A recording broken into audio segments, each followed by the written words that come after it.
The laptop we have for today is the Dell Precision 7720, which I do consider one of the best laptops I have ever put my hands on. And by the way, I've put my hands on a lot of laptops, and even your mother. Let's start with the build quality. And the build quality of this laptop is absolutely great. It's very solid, and it weighs around 3.4 kilograms, which is heavy, real heavy, just as heavy as your mom. And it's very thick, but not as thick as your mom. So if you're into slim beauties, this laptop is way too thick for you. I give this laptop a 10 out of 10 when it comes to build quality and materials used. Now for the speakers, which are not too bad. They're actually quite good for content consumption, and they are quite reliable. You can absolutely rely on them with no issues whatsoever. حسب استعمالك وتفضيلك أنت وحسب التجميع اللي عندك راح نتعلم. And now for the display, which comes at the size of 17.3 inches at the resolution of 1080p with the refresh rate of 60 Hz. And the panel type is an IPS with very nice colors in my opinion. The display overall is absolutely great and lovely for content consumption and for 3D designing. Now for the real engine of this laptop, the real specs, and the CPU of this laptop is an i7-6820HQ. The RAM is 16 gigabytes. The storage is an SSD of 512 gigabytes, and the GPU, which is the absolute star of the show today, boys, it's a Quadro P4000, which comes with 8 gigabytes of VRAM. That is absolutely insane for a laptop. Keep in mind, however, this GPU is mainly for 3D designing, is mainly for 3D stuff and, you know, engineers and other shit. It is not mainly made for gaming. So don't expect the performance of an RTX 3060, but do expect the performance of a GTX 1070. Yes, ladies and gentlemen, this GPU is only a little bit weaker than the GTX 1070, which means this laptop is gonna be a beast in gaming, which we're gonna get to a few moments later. And now, let's get to the battery. And the battery of this laptop is absolutely massive. It's a 91 watt-hour battery, a huge battery for a laptop. Now for the keyboard, it's a 100% keyboard with a white backlight, which is gonna help you type in the dark, just where I live with your mom.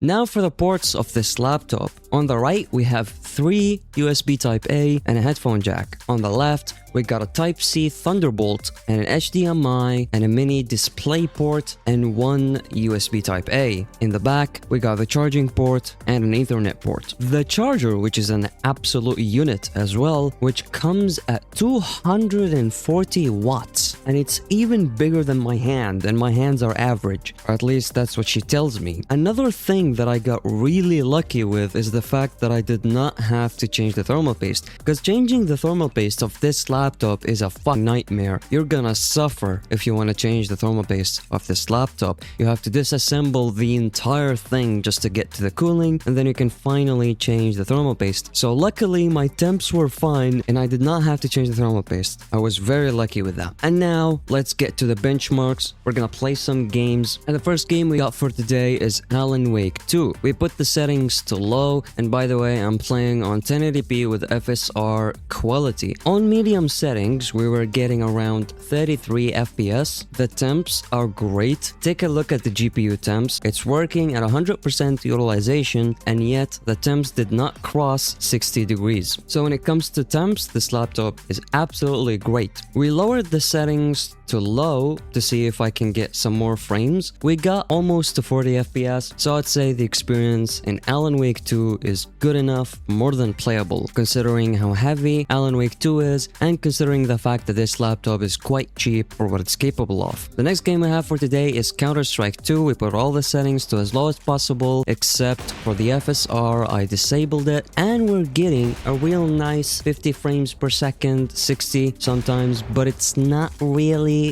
good enough if you're planning on becoming a professional Counter-Strike 2 player. But if you just want to play some casual CS2, you can absolutely, with no issues whatsoever, enjoy some Counter-Strike 2 on this laptop. And I personally, as someone who is not too much of a professional, I am only not terrible at this game, I would absolutely play it on this laptop and I will enjoy it. Not only play it, I will enjoy it. The experience is smooth enough. Next game we have for today is Cyberpunk 2077. We put the preset to medium and we put the FSR to quality, and we're getting around 40 frames per second. Keep in mind, this is medium, not low and not very low, which is the Steam Deck preset, and still we're getting around 40 FPS with no issues whatsoever. I also want you to take a look at the temps. Despite the CPU and GPU hitting almost 100%, they are both quite good when it comes to temps. Next up, we got Fortnite. Who doesn't hate Fortnite? I personally sure do, because for some reason, this game keeps giving me drops in every single PC that I test. Regardless if it's a desktop or a laptop, it just always lags for reasons that I cannot explain. If you know why this game lags on every single PC that I test, please tell me in the comments, because I don't know. Anyways, we're getting around 70 to 60 frames per second. Sometimes it drops a little bit lower, but there are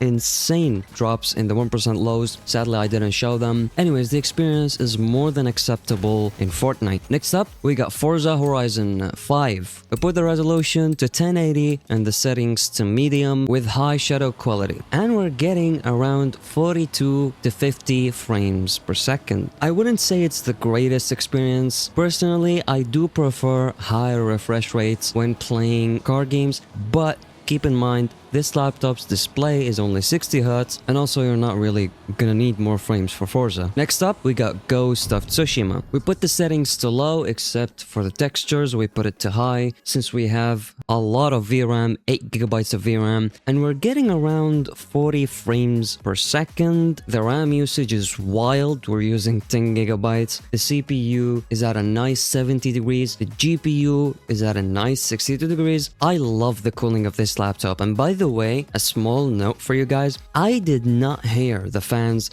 during all of the benchmarks of this laptop. I never heard the fans. So this laptop is not only great when it comes to temps, but is also very quiet. And next up, we got Horizon Forbidden West. On FSR quality at 1080p with low settings, except for the textures, we put them to high. We're getting around 40 frames per second. It's just gorgeous. This game looks absolutely fabulous on high textures, and we're getting 44 frames with no issues whatsoever. The game is very smooth, there are no drops. Don't mind the 1% lows, it's not 3 frames. I did not notice any visible, sensible drops during my gameplay, and the game was very smooth with no issues whatsoever. You can absolutely enjoy some Horizon Forbidden West on this laptop with no issues. Next up, we got Red Dead Redemption 2 on 1080p on a mix of settings. We're getting around 40 frames per second, which is more than enough to enjoy Red Dead Redemption 2. Keep in mind, Red Dead Redemption 2 runs at 30 FPS on all consoles almost, I think. So getting 40 frames is absolutely great. This game is more than playable. You can absolutely enjoy it with no issues whatsoever. Next up, we got Dying Light The Beast. We put the settings to as low as possible with FSR set to quality and the resolution set to 1080p. We're getting more than 30 FPS most of the time, which is just like, I don't know what to say, man. Like, what more could you possibly ask for at this price point of only like $325? It's a great experience. We're not facing any issues whatsoever. The game is very smooth. As you guys can see, the 1% lows, it's only 30 FPS. So there are no visible or invisible drops. The game is absolutely smooth. Next up, we got GTA V Enhanced, and on very high to high settings on 1080p, we're getting more than 60 frames per second. Keep in mind, we can just lower the resolution a little bit and squeeze more frames, but here I'm aiming for 60 frames because the laptop is only 60 Hz. We're not gonna benefit all that much from more than 60 frames per second. And the experience in GTA V Enhanced is lovely, buttery smooth, no issues at all. Next up, we got Metal Gear Solid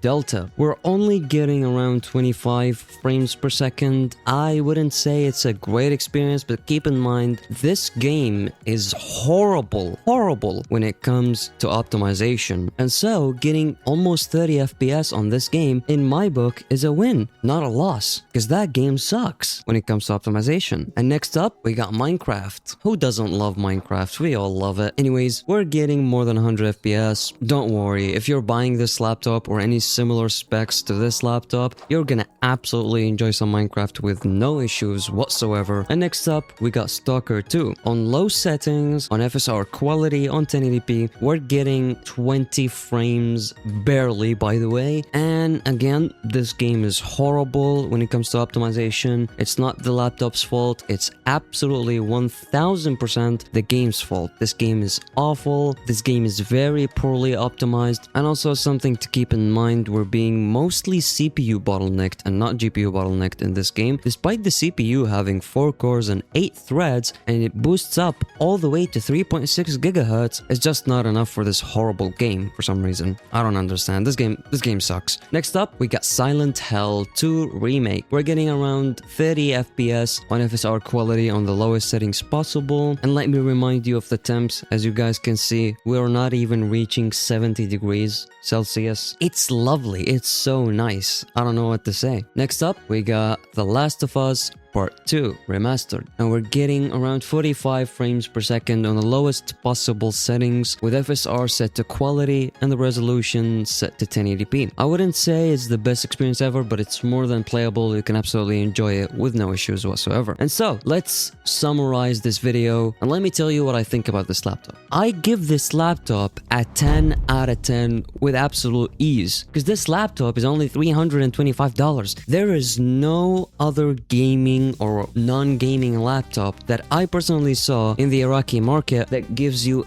any similar value for the price you're paying. And that's why I give this laptop a 10 out of 10 with absolute certainty. The display is great, the battery is great, the specs are good enough and more than lovely for engineers and even for gamers. I just don't really see any issues or problems. I don't really see anything that I did not like about this laptop. So it's a 10 out of 10 in my opinion. You might disagree with me. If you do, tell me in the comments what you didn't like about this laptop. Maybe it's the size, maybe you're a guy who travels a lot and this laptop is a little too heavy for you. Tell me in the comments. Thanks for watching until the end. You are the absolute best. I love you for watching until the end. I would smash you. See you in the next one.